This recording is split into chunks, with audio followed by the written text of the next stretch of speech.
Itsasestazio baten jarduera anitza da. Kasu honetan gurea Plentziako itsasestazioaren helburua da osasuna aztertzea, ekosistemen osasuna aztertzea ikuspegi desberdinetatik. Horrexegatik hemen gaude, biologo zelorrok nire kasu bezala, badaude zoologoak, badaude ekologoak, badaude botanikoak, badaude fisikariak, badaude geologoak, mikrobiologoak, eta guztien artean, eta kimikariak barkatu ere, ezin ditut ahaztu. Guztien artean egiten duguna da, modu integratu batean aztertu. Efektuak, ondorio biologikoak, kutsadurak sortarazi ditzakenak. Aztertu algak, aztertu muskuiluak, aztertu moluskoak orokorrean, arrainak, itsasoa bera, beren osotasunean, hori da helburua. Itsaso edo ekosistema akuatikoaren eta jendearen osasunaren artean lotura zaila da ikustea batzutan, zaila da ikustea.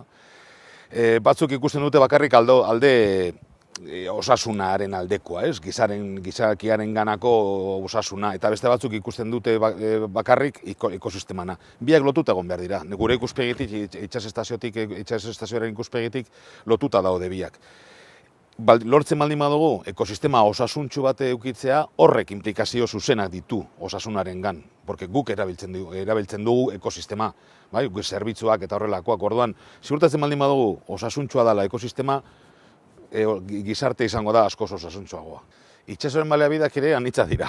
Ikuspegi desberdinetatik ikusita ere, arrantza, adibidez, hori da gehien ezagutzen den bat, baina gero aparte turismoa emoten digu, aisialdian murgiltzen gara itsasoan, akuakultura gero eta importantzia gehiago, garrantzia gehiago dara hartzen batez ere gure herrialdean.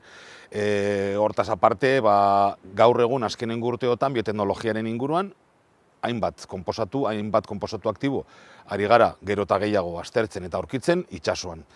Igual ez gure itsasoa nahiko, ez da pobre gure itsasoa, baina plataforma kontinental nahiko laburra daukagu. Orduan produzio primarioa alde hortatik txikia da, baina beste hainbat tokietan itsaso sakonean, hainbat konposatu eta hainbat animalia bizi direla inguru giro oso estremoetan, oso bortitzetan, eta hor konposatu aktiboak atara ditzakegu bioteknologiaren inguruan, adibidez, minbiziaren aurkako drogak edo farmakoak aztertzeko. Edo inkluso hainbat prozedura edo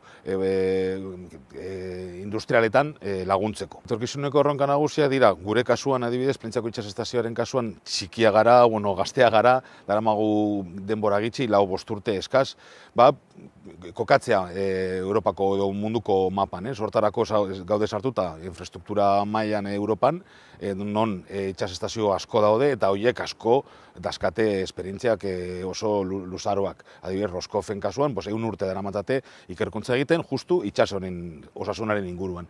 Gure erronka nagusia izan daiteke, ezagutzea, kutsadurak sortarazi ditzaken efektuak, ze implikazioak izan ditzaken horrelako efektuak gizakion osasunarengan, lotzea ere hori edo ze modutan modifikatu daiteken aldaketa klimatiko globalaren eraginez, argi dagoela gertatzen ari dela eta gertatuko dela, ez badugu neurriak hartzen, eta hirugarrena izango da bioteknologiaren inguruan, maila molekularrean aztertzea baliabideak, itsas baliabideak, espezie bereziak edo gune estremoetan bizi direnak, hortik nolabaiteko produktuak eta gure bizitza errazago eta erosoago izatea.